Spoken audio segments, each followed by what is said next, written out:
সালামুন আলাইকুম তিবতুম রাব্বি আউযু বিকা মিন হামাযাতি শায়াতিন ওয়া আউযু বিকা রাব্বি আইয়াহদুরুন বিসমিল্লাহির রাহমানির রহিম ওয়া সালামুন আলাল মুরসালিন আলহামদুলিল্লাহি ওয়া সালামুন আলা ইবাদিহিল্লাযীনা ইসতাফা রাব্বি জিদনি ইলমা।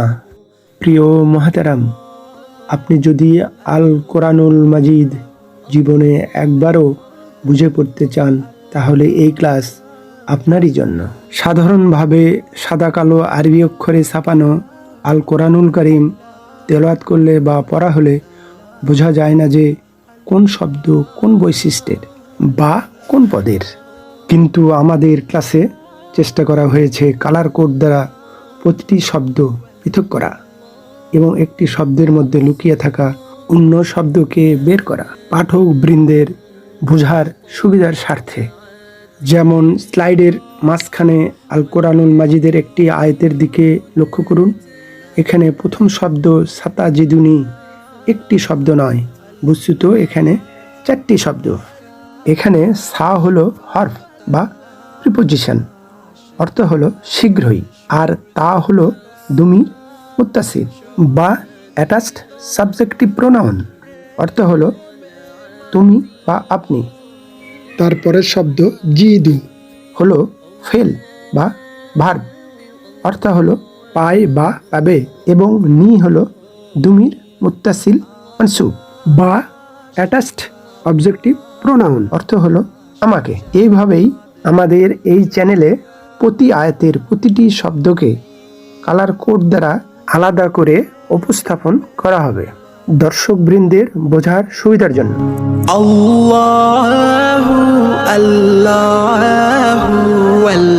আজ শব্দে শব্দে কোরআন বিশ্লেষণের আমাদের 8ম ক্লাস।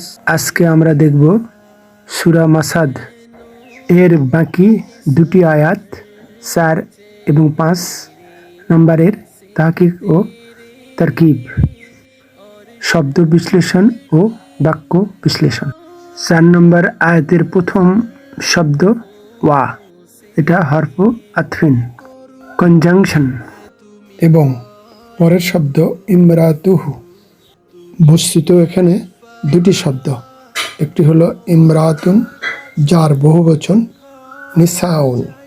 এই নামে আল কোরআনুল কারীমে একটি সূরাই আছে এবং এটি মুদাফ। কার মুদাফ? হুর। হু মানে এখানে তার, হু হলো মুদাফ ইলাইহি, অর্থাৎ এই দুটো শব্দের মধ্যে ইদফা বন্ডিং বিদ্যমান। মুদাফ হওয়ার কারণে ইমরাতুন ইমরাতু হয়েছে, 2 পেশ উঠে যে 1 পেশ হলো, এবং ইমরাতু হলো জুমলাতুল ইসমিয়ার মুবতাদা। আর হু হলো 4 নম্বর চার্টের একটি অ্যাটাচড পসেসিভ প্রোনাউন এবং হুয়ার মাজরুর অবস্থা এবং পুরুষবাচক একবচন। এটা সহ এই চার্টের সব অ্যাটাচড পসেসিভ প্রোনাউনগুলো সবসময় নাউনের পরে বসে, সাফিক্স হিসেবে বসে। পরের শব্দ হাম্মালাতা, বহনকারিণী, যে নারী বহন করে। এই ইসমটি হামালা ক্রিয়া থেকে উদ্ভূত। এই ইসমকে আরও পরিষ্কারভাবে বোঝার জন্য আমাদের তাহলে ছোট কনজুগেশন চার্টে যেতে হবে। এটার মাদি রূপ হামালা, সে বহন করেছে। এটার আরেকটি অর্থ হয় সে গর্ভধারণ করেছে। তারপর কনজুগেশন করতে করতে আমরা 13 নম্বর ধাপে এসে পাবো হাম্মালুন। এটা হলো ইসমু মুবালাগা, ইন্টেন্সিটি আসবে অর্থের মধ্যে, যে বেশি বেশি বহন করে। এই হাম্মালুন হলো পুরুষবাচক, এর সাথে গোলতা যোগ করলেই হবে হাম্মালাতুন স্ত্রীবাচক, বহনকারিণী। কয়েকটি ক্লাস আগেই আমরা এরকম ইসমু মুবালাগা পেয়েছিলাম। একটি হলো খান্নাসুন আর একটি হলো নাফাসুন। এটা এখন দেখতে মানসুবের মতো লাগে, কর্মকারক, কিন্তু ফেল না হলে তো কর্মকারক হয় না। আবার মুবতাদা আমরা পেয়েছি, কিন্তু মুবতাদার পরে খবর আসে, খবর তো হয় পেশযুক্ত, তো পেশও নাই। এখানে কিছুটা জটিল বিষয় আছে, আমরা বলি যতটুকু বোঝা যায়। এই শব্দের আগে একটি ভার্ব, একটি ফেল আল্লাহ সুবহানাহু ওয়া তাআলা সাইলেন্ট রেখেছে, মাহজুব করেছেন। সেটা হলো জাম্মা, সে নিন্দা করেছে। ইয়া জম্মু, আ জম্মু, এখানে ফাইল হলো আনা, আল্লাহ বলছেন আমি নিন্দা করি। এখন মাফুলুন বিহি পাওয়া গেল হাম্মালাতা, ফাহুয়া মুদাফ, আর মুদাফ ইলাহি হলো পরের শব্দ আল হাতাব, কাঠ। এখন আমরা দেখব কালার কোড সহ এই আয়াতের সরল বাংলা অনুবাদ ও গ্রামাটিক্যালি লেভেলিং। শেষ 5 নম্বর আয়াতের প্রথম শব্দ ফি, মধ্যে, হরফজার প্রিপোজিশন, পরের শব্দ জিদি, গলা, হরফজার ফি আগে আসাতে জিদুন জিদি মাজরুর হয়েছে। ফাহুয়া মুদাফ, অর্থাৎ সেটা মুদাফ হয়েছে। পরের শব্দ হায়ের, অর্থ হলো তার, মুদাফুন ইলাইহি, হার, হিজ হলো হু, আর হা হলো হার, ফেমিনিন অ্যাটাচড পসেসিভ প্রোনাউন। 4 নম্বর চার্টের একটি মহিলাবাচক প্রোনাউন। এই হা হলো হিয়ার শর্ট ভার্সন, ফেমিনিন। সরল অর্থ দাঁড়ালো তাহলে তার গলার মধ্যে বা তার গলায়। পুরাটাই হলো জুমলাতুল ইসমিয়ার খবর, প্রেডিকেট মুকাদ্দাম, যা মুআক্খার হওয়ার কথা, পরে থাকার কথা, তা জুমলা বা বাক্যের আগে এসেছে। তার পরের শব্দ হাবলুন, রশি, এটা জুমলাতুল ইসমিয়ার মুবতাদা, সাবজেক্ট, যা এই বাক্যে মুকাদ্দাম হওয়ার কথা, তা হয়েছে মুআক্খার, পরে এসেছে।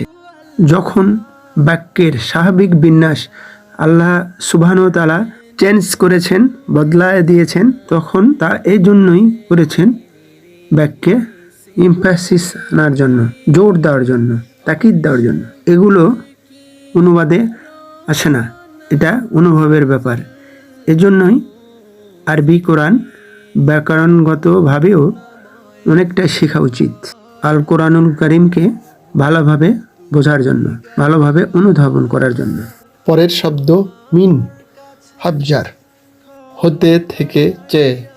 তারপরের শব্দ মাসাদিন, হাবজার মিনের কারণেই মাসাদুন মাসাদিন হয়েছে।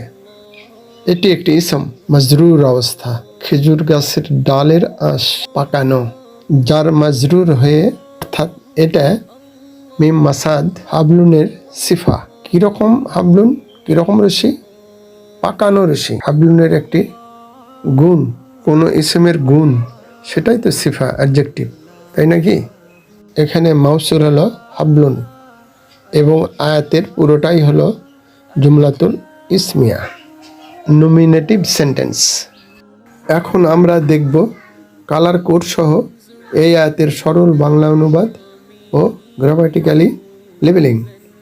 প্রিয় মুহতারাম, আজ এ পর্যন্তই। অমা তৌফিকি ইল্লা বিল্লাহ, আলাইহি তাওয়াক্কালতু ওয়া ইলাইহি উনীব।